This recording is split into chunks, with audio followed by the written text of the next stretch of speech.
Muito bem, meus irmãos, vamos abrir a Escritura na primeira carta de Paulo a Timóteo, no capítulo 2.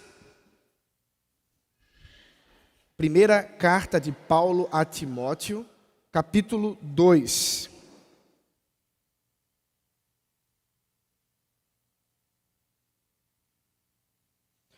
Nesta manhã, nós vamos expor o texto que se encontra nos 7 primeiros versículos do capítulo 2. Capítulo 2 é um capítulo que tem vários desafios para a gente. Alguns deles ficarão para a semana que vem, mas hoje a gente já começa esse capítulo. Primeira carta de Paulo a Timóteo, o capítulo 2. Assim diz a palavra de Deus. Ouçamos com fé, Deus está falando com a sua igreja. Antes de tudo, peço que se façam súplicas, orações, intercessões e ações de graças em favor de todas as pessoas. Orem em favor dos reis e de todos que exercem autoridade, para que vivamos vida mansa e tranquila, com toda a piedade e respeito.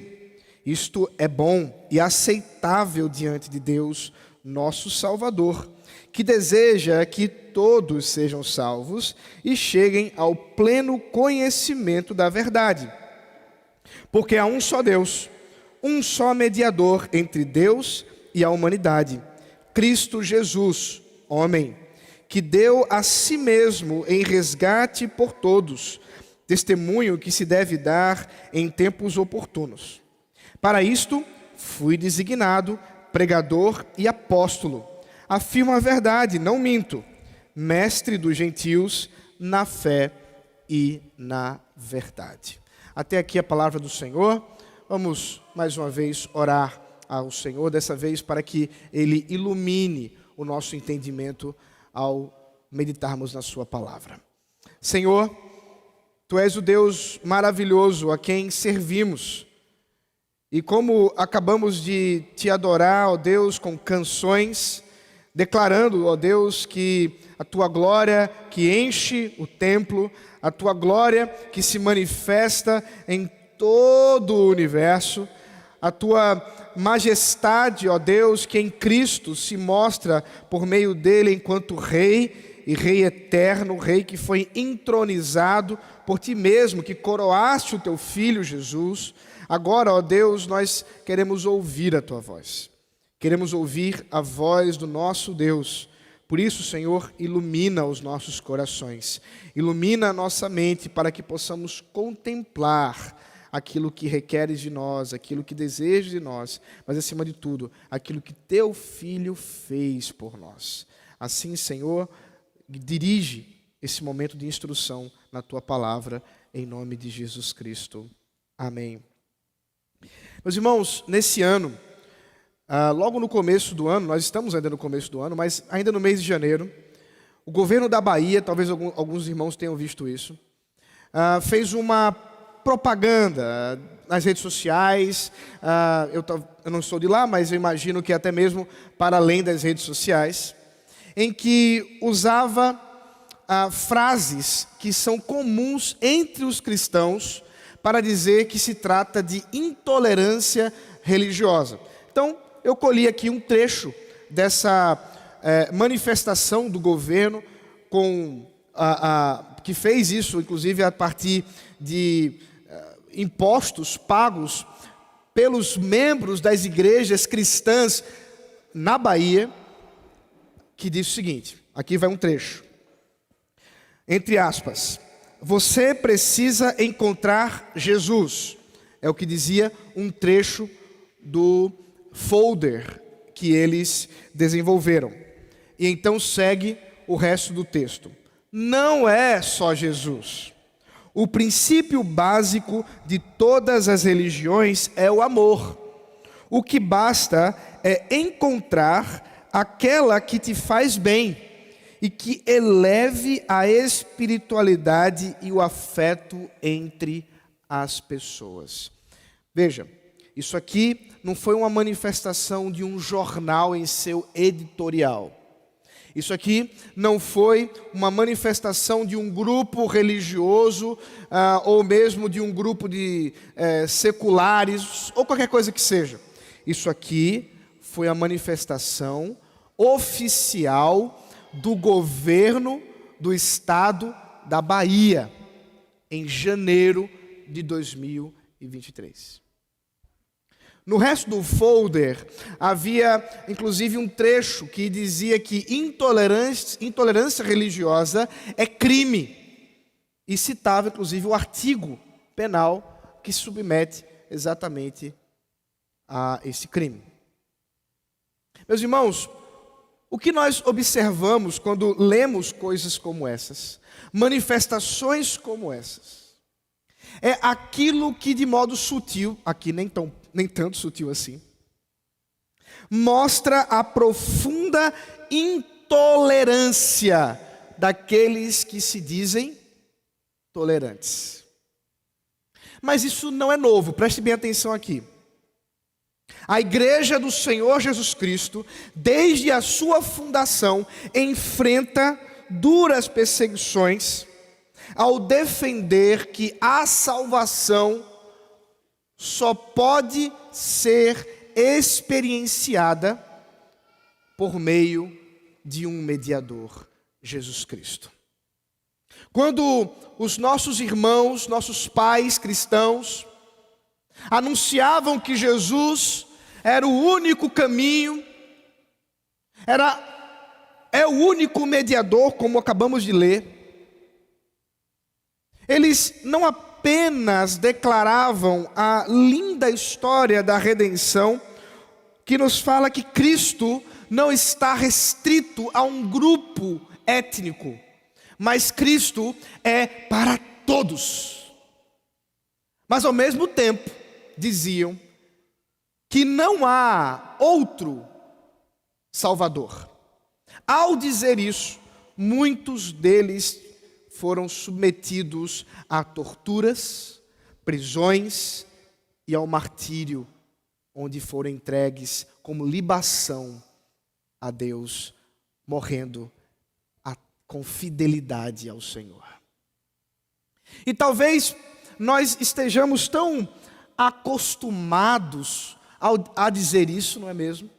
Jesus é o único caminho, Jesus é o único Salvador, que nós escapamos de perceber o quanto que isso desafia a sociedade que vivemos. Mas aqui está uma manifestação estatal, uma manifestação oficial, paga por impostos, contra o Evangelho, contra a igreja, e ameaçando a igreja, porque a propaganda era claramente direcionada aos cristãos, porque fala de Jesus, ameaçando a igreja de Cristo de prisão, ao dizermos: há um só Deus e um só mediador. Os irmãos estão entendendo isso?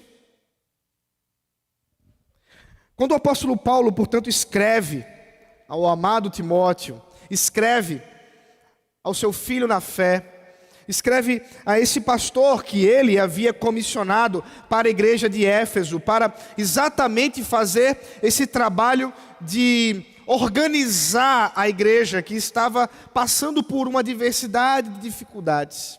O apóstolo Paulo, ele se direciona a Timóteo para que, sendo encorajado, se direcione a um grupo de pessoas de diversidades. Nós já vimos, Paulo encoraja Timóteo a desafiar os falsos mestres. Aqueles de maneira sutil, às vezes não tanto, tentam cooptar por falsas doutrinas os membros da igreja de Cristo. Tentam desviá-los com falsos ensinos que são muitas vezes encantadores, que parecem fazer muito sentido, mas que desviam a fé e faz com que aqueles que mais fracos tropecem. Vimos isso no nosso último encontro digital, né? Eu preguei em Oséias, né? Então não. Vimos isso no nosso encontro presencial mesmo. É que não foi foi gravado, não foi transmitido. Mas, irmãos, eu espero que tenham assistido o culto que gravamos e depois postamos porque estávamos sem internet. Hoje, graças a Deus, a internet está funcionando, pelo menos até agora. Mas o ponto de Paulo agora é um outro grupo, os crentes, os irmãos da igreja.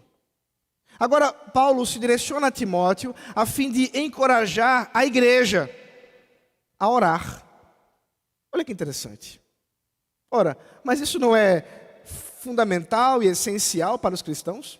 É. E por isso tem de ser lembrado. Precisamos ser lembrados, sim, da importância da oração. E é curioso observar que Paulo une a ideia de oração com redenção, mostrando que nós somos chamados para interceder, que nós somos chamados para orar em favor dos outros, e perceba, de forma muito abrangente, porque a redenção é para os outros. Eu já falei isso em outros momentos, a gente precisa ser lembrado disso constantemente, meus irmãos. Porque o nosso coração, ele é tão egoísta, que muitas vezes as nossas orações não passam de uma criança pedindo um brinquedo para o pai. E muitas vezes nós gastamos a maior parte do nosso tempo pedindo a Deus por nós mesmos. Mas o encorajamento de Paulo aqui é que nós tenhamos tempo de oração pública e privada, isto é, tanto aqui enquanto reunidos, adoração ao Senhor, quanto também em nossos lares, orando uns pelos outros, orando, intercedendo, clamando pela vida do próximo. Isso numa manifestação de amor. Porque o próprio Deus manifesta o seu amor ao derramar sua graça irrestrita a grupos. Nós vamos ver isso mais para frente. Portanto, amados irmãos, há de fato, um só mediador para todas as nações. De novo, há um só mediador para todas as nações. Há um só Salvador. Primeiramente, o apóstolo Paulo nos encoraja, por meio de Timóteo, que somos, enquanto crentes, chamados à oração, não por alguns, mas por todos. Paulo chama de fato a igreja para uma vida de oração. Isso faz parte da natureza do que é ser cristão.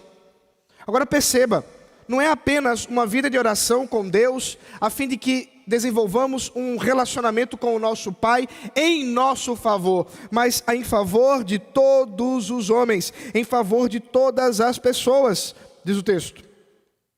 O apóstolo Paulo usa 4 expressões distintas para falar de oração. Nossa tradução, NAA, ela usa expressões em português dizendo súplicas, orações, intercessões e ações de graças. Essas 4 expressões realmente condizem com o texto grego, mas é muito difícil distinguir, dentro desse contexto, características da oração. Por exemplo, é muito difícil, por exemplo, você distinguir súplica de intercessão. Não é? O que seria a diferença?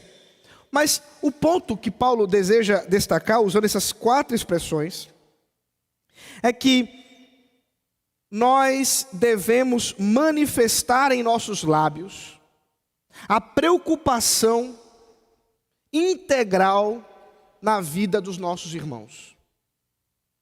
Devemos estar dispostos a súplicas, a clamores, a intercessões, a orações, a ações de graças. É claro, nós somos chamados, inclusive, a louvar a Deus pela vida dos nossos irmãos, pelas vitórias de nossos irmãos.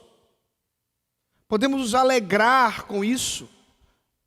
Recentemente tivemos uma alegria muito grande com a vida do reverendo Daniel Lira, que acabou de adotar uma criança. E todo o conselho, quando tomou conhecimento, ele postou a foto, como isso foi maravilhoso. E nós pudemos ali, juntos, nos alegrarmos com a vontade de Deus, com o caminho que o Senhor Deus tem delineado, tem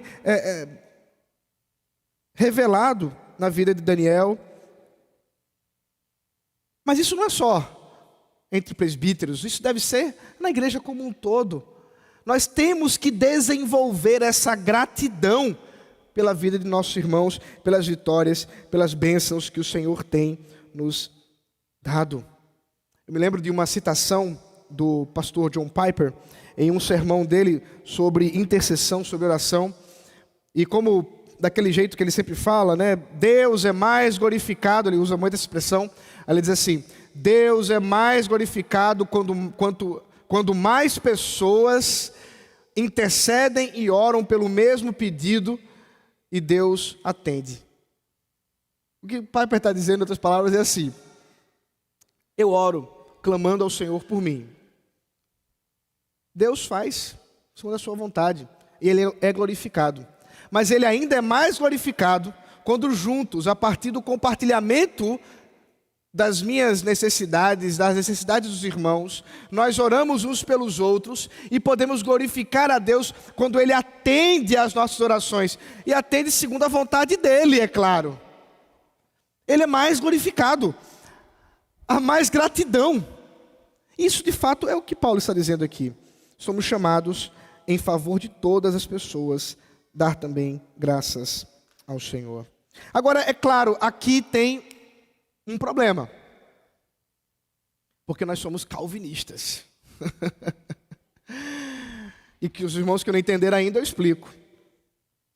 Esse texto, ele é um daqueles que tem sido usado para defender a ideia de que Deus, vamos ver aqui mais um pouquinho para frente, quer salvar todas as pessoas de forma distinta, indistinta. Mas aí tem um problema. E o problema está no terceiro ponto do calvinismo. Alguém lembra qual é o terceiro ponto? Expiação limitada. O que significa isso?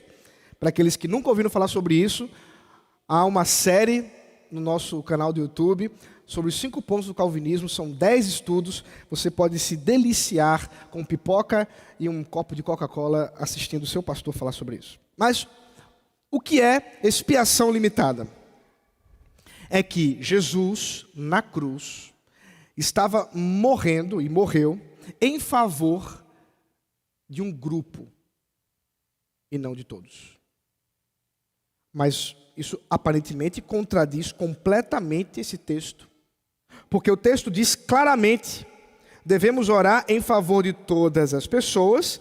E lá no versículo 4 diz: porque Deus deseja que todos sejam salvos. Acabou-se. Calvino estava errado. Não exatamente ele, porque não foi ele que desenvolveu os 5 pontos do calvinismo, mas os irmãos de Dort. Será? O texto nos explica. Veja o versículo 2. Paulo explica: orem em favor dos reis e de todos que exercem autoridade, para que vivamos vida mansa e tranquila, com toda piedade e respeito. Espera aí um pouquinho. Por que Paulo cita um grupo específico, se ele acabou de falar que nós temos que orar por todas as pessoas? Precisava? Não. Ele está explicando o que ele está dizendo. Qual o problema aqui? Está lá Paulo preso, ou aparentemente, ou preso ou recém-saído da cadeia. Há alguma divergência sobre o período exato que Paulo teria escrito a carta. Mas o ponto é, independente se ele saiu da prisão, está na prisão, o ponto é que ele sofreu prisão.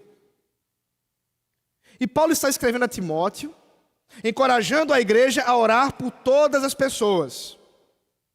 Aí ele fala assim: olha, todas significa todos os grupos. Você tem que orar até mesmo por aqueles que nos têm levado à prisão, que são exatamente os reis e as autoridades civis, como estão aqui postas. O que Paulo está dizendo no final das contas, em ênfase, é: devemos orar por todas as pessoas, isto é, todos os tipos de pessoas, sem uma distinção social ou étnica, porque isso, é claro, fazia parte da vida da igreja. Uma igreja como Éfeso, que havia pessoas de diversidade étnica entre gentios e judeus, especialmente gentios, claro, mas dentro desses dois grupos, o encorajamento para que a igreja ore indistintamente por todos os tipos de grupos étnicos, por todos os tipos de classes sociais, profissões, o que seja, e até mesmo aqueles que têm de forma intencional militado contra a igreja, colocando na rede social que é crime de intolerância religiosa falar que Jesus é o único mediador. Por quê? Vamos ver mais para frente. Porque Deus manifesta o seu amor por pessoas de todas as classes sociais e de todos os grupos étnicos. Portanto, é claro que o que Paulo deseja de nós aqui não é que nós oremos por todas as pessoas indistintamente, o universo, que você não sabe nem quem é. Senhor, eu oro pelos japoneses, em especial pelo arigatô, que eu não sei quem é, Senhor, mas tu sabes. Não, pô, não é assim. Claro que não. Claro que não é assim. Nós somos chamados para clamar ao Senhor pela vida daqueles que nós conhecemos, que nós compreendemos quem são e clamar por eles, mesmo aqueles que, prestem atenção, são nossos inimigos, nos ofendem, e até pelo governador da Bahia, veja, que loucura. Até pelo presidente da República, até pelo prefeito de Recife, de Olinda, até pela governadora de Pernambuco, até para estes a gente tem que orar, porque Paulo diz isso. Ele não diz isso como uma espécie de, olha, eu acho que a gente tem que fazer isso. Não, meus irmãos, isso aqui é um imperativo do Evangelho. Por que o imperativo do Evangelho? Por causa do resto do texto. Porque uma vez que o Evangelho se mostra sem limites geográficos e sociais, as orações também se mostram sem limites geográficos e sociais. É isso que Paulo diz, versículo 3. Isto é bom e aceitável diante de Deus, nosso Salvador. Aí perceba que agora ele muda. Estava falando de oração, agora ele vai falar de redenção. Que deseja que todos sejam salvos e cheguem ao pleno conhecimento da verdade. Aí está a explicação. Nós não podemos limitar a nossa oração mais do que Deus limitou a redenção. A redenção, ela não foi limitada de modo algum.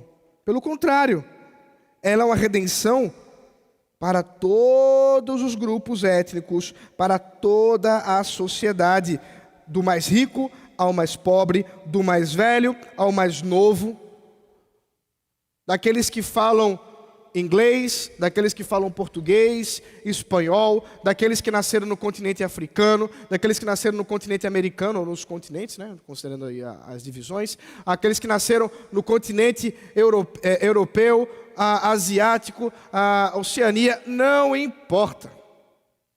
Não importa. O sangue de Cristo é para todos os continentes. Porque todos envolvem o desejo de Deus para ser o seu povo. Isso nós temos visto desde o Antigo Testamento. Essa é uma verdade que o próprio Deus tem manifestado, que apesar de Ele ter escolhido Israel como seu grupo étnico, o qual Ele chamou de sua esposa, aqueles que têm acompanhado conosco a exposição de Osés, entendem o que eu estou dizendo. Sua esposa, ainda que seja verdade isso, o próprio Deus já havia revelado e dito que da sua esposa seriam chamados pessoas de várias línguas, várias nações, povos que não eram povos. E é por isso que lá em Apocalipse, nós encontramos o apóstolo João dizendo essas verdades, dizendo exatamente que de todas as línguas, povos e raças estarão ali diante do trono do Senhor, dizendo: Santo, Santo, Santo. Portanto, queridos, o texto de modo algum está apontando para um universalismo salvífico, redentivo. Isto é, que Deus, uma vez que deseja que todos cheguem ao pleno conhecimento da verdade, e uma vez que a vontade de Deus, ela é imparável, a vontade de Deus não pode ser limitada, ora, logo, todos, indistintamente, todos serão salvos. Mas isso não é verdade. O próprio Deus também revela que há aqueles que serão chamados de bodes. O próprio Senhor Jesus disse que haverá o tempo em de separar o joio do trigo. O próprio Senhor Deus diz que há um lugar destinado, chamado inferno, para aqueles que, juntamente com o diabo e seus anjos, não se submetem e não submeteram a Cristo, o Senhor, o único mediador entre Deus e os homens. Perceba que o mesmo texto que nos fala sobre a exclusividade de Cristo, nos fala da universalidade de Cristo. Por isso que nós não podemos ir além daquilo que o texto está dizendo. E o que o texto está dizendo é que há um Cristo, um só mediador para todas as nações, para todos os povos. Mas isso não significa, como muitos interpretaram de forma errada, que todos serão salvos. Porque nós sabemos também que muitos não foram. Que simplesmente muitos sequer ouviram falar de Cristo. Ora, estaria Paulo confuso? Talvez o sol bateu muito na sua cabeça quando ele falou que Deus deseja que todos cheguem ao pleno conhecimento da verdade, quando na verdade nós sabemos muito bem que muitos nem mesmo ouviram, quanto mais um conhecimento pleno. Claro que não. O pleno conhecimento não é apenas uma apreensão intelectual sobre a verdade, mas ser transformado por ela. E isso, de fato, acontece somente naqueles em que o Espírito Santo de Deus, por meio da palavra anunciada, testemunhada, quebranta e transforma pelo seu santo poder.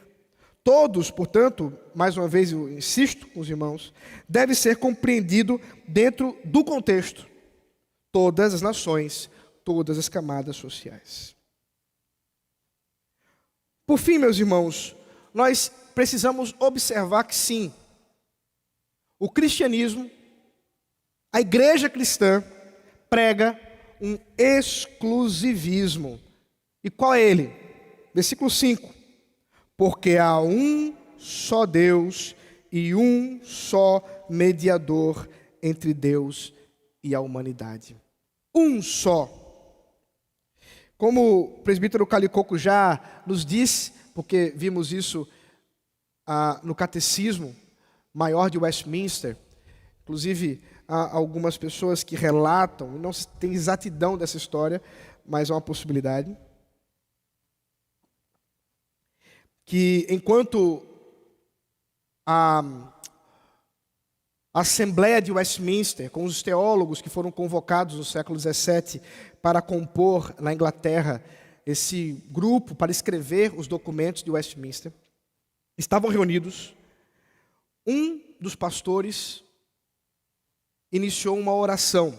E a oração naquela assembleia durava em torno de 1 hora e meia de oração. Os irmãos que não aguentam aí os 5 minutinhos iam ficar muito entediados. E diz a história, pelo menos alguns relatam, que enquanto havia uma oração para iniciar os trabalhos daquele dia, um irmão começou a falar dos atributos de Deus em sua oração. E alguém, percebendo o que estava acontecendo, tomou nota. E ao término da oração, quando foi discutido para como que se responderia uma pergunta tão difícil, mas que deve ser respondida por todos nós: quem é Deus? Ele apresentou exatamente um trecho daquela oração. É uma história bonita, não sei se é verdade, mas o ponto é que, independentemente disso, o catecismo nos fala, no pergunta 8, há um só Deus, o verdadeiro e único Deus. Isso está em Deuteronômio capítulo 6. Isso é algo que todo o judeu sabia decorado. O Shema Israel. Todo judeu tem que saber isso. Ouve, Israel, o teu Deus, há um só Deus, um Senhor. Ouve, Israel. E, portanto, da mesma sorte que os judeus, os cristãos, é claro, porque são de fato os verdadeiros judeus. Se você não sabe o que significa, veja um sermão que eu preguei ano passado em Romanos, capítulo 11. Acho que foi 11, enfim. Veja a exposição toda de Romanos. Nós cremos num Deus triuno, num único Deus, o único digno de adoração e serviço, e em seu Filho, Deus, homem, o único mediador. Os irmãos sabem que eu pastoreei uma cidade no Rio Grande do Sul, que fica no centro do estado do Rio Grande do Sul. E o nome da cidade é Santa Maria. E a avenida principal da cidade chama-se Avenida Medianeira. Difícil, né? Porque só há um mediador entre Deus e os homens. Não existe medianeira. Não existe outro ou outra para mediar Deus e os homens. Mas somente Jesus Cristo, diz Paulo a Timóteo, o Deus homem, perfeito mediador, o único Salvador, o único que, contendo em si mesmo a dupla natureza divina e humana, pode mediar de fato Deus e os homens. Por isso, sua obra perfeita de redenção, como diz o texto, veja o versículo 6. Olha o que Jesus fez. Ele, que é o único mediador, deu a si mesmo em resgate por todos, testemunho que se deve dar em tempos oportunos. Ele se entregou em resgate. Ele que se entregou. Isso é o centro do Evangelho. O entregar-se de Jesus Cristo em sua vida, uma obra perfeita, completa, ao comprar para si com seu sangue povos de todas as línguas. Portanto, observe que se ele, entregando-se em resgate, fez isso, ele alcançou para si resultado perfeito. Por isso, o que cremos aqui não é outra coisa senão que essa redenção, ela não tem limites geográficos. Ela não tem limites sociais. Não importa a sua conta bancária, não importa a sua escolaridade, não importa onde você nasceu, não importa o quanto você pecou, não importa quem é você, importa quem é Jesus Cristo, nosso Senhor. É Ele o Salvador, é Ele o mediador. Não há limites, porque Ele entregou a si mesmo em resgate por todos. Louvado seja o nome do Senhor. E por fim, meus irmãos, o apóstolo Paulo não pode terminar essa instrução sem falar das conclusões que se deve chegar diante desse fato. Orar por todos, porque a salvação é para todos. E, portanto, o testemunho é para todos. Ele conclui: testemunho que se deve dar em tempos oportunos. Versículo 7. Para isto, para testemunho, fui designado pregador e apóstolo. Afirmo a verdade, não minto. Claro, Paulo tem que lembrar daqueles que dizem que ele está mentindo quando se denomina apóstolo. Mas ele é o verdadeiro apóstolo. O apóstolo, ele diz, mestre dos gentios na fé e na verdade. Aqui Paulo fala um pouco do seu chamado, coisa que já havia mencionado no início do capítulo 1, e agora volta a dizer, ele é testemunha de Cristo. E testemunha para quem? Aos gentios. Por quê? Porque a redenção de Cristo não é para os judeus apenas, mas para os gentios, isto é, para todos. Ele que é um pregador. A palavra pregador, que tem origem com o termo grego kerixo, a ideia de proclamar. Aquele que é um arauto. Os arautos que eram mensageiros oficiais da corte ou de alguma relação de autoridade, tinham por missão dizer em alto e bom som, numa época que não havia rede social, as decisões do rei, as decisões das autoridades civis. O arauto, portanto, era aquele que, investido de autoridade, falava exatamente aquilo que foi decretado, que foi determinado pelo rei. E Paulo diz, eu sou um arauto. Eu sou um pregador, como também sou um apóstolo.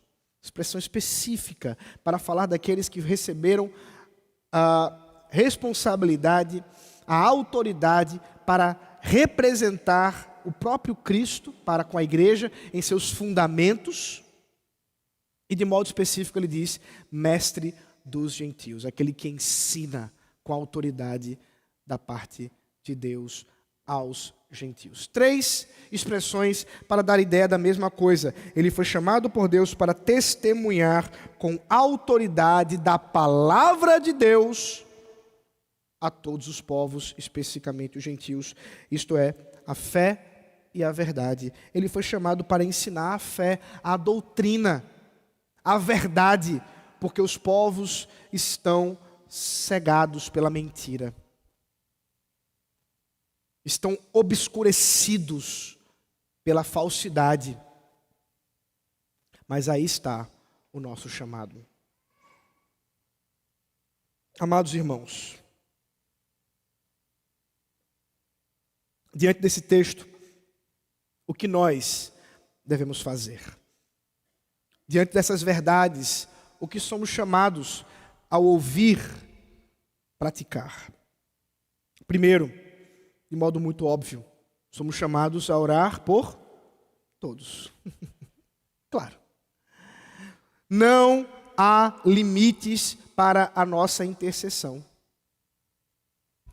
Nós somos chamados a orar por todos.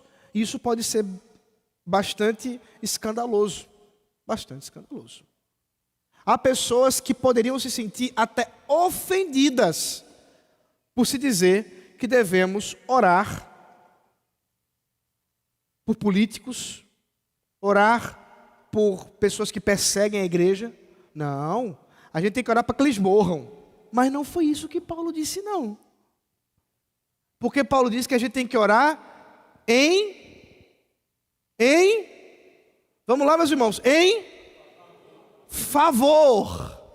Em favor. Isto é, devemos rogar a Deus que derrame da sua graça sobre esses homens e mulheres que detêm autoridade civil sobre nós.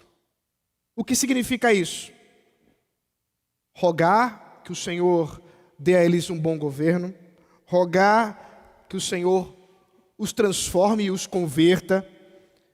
Tudo isso, diz Paulo, para que vivamos vida mansa e tranquila, para que possamos proclamar, testemunhar de Cristo. Meus irmãos, nenhum de nós é chamado ao evangelismo kamikaze. Não houve isso na história da igreja de modo legítimo. Evangelismo kamikaze é a semelhança dos soldados japoneses, os pilotos japoneses, que se lançavam com o seu avião para a morte a fim de destruir instalações, outros aviões, mas morriam. Nós não somos chamados para isso, não. Podemos até morrer pregando o evangelho, mas nós não somos chamados para clamar ao Senhor, nos mate pregando o evangelho. Não, não é isso não, meus irmãos. Quero ter vida mansa e tranquila para pregar mais ainda. É isso que Paulo está dizendo. Eu não quero sofrimento, não. Agora ele vem, viu? Não é para querer, mas ele vem. Está certo isso. Agora, somos chamados para, com disposição do coração, testemunhar do Senhor. E por fim, queridos, precisamos ser lembrados. Precisamos ser lembrados dessa verdade que não podemos esquecer. E que é crime para alguns. Não há outro mediador.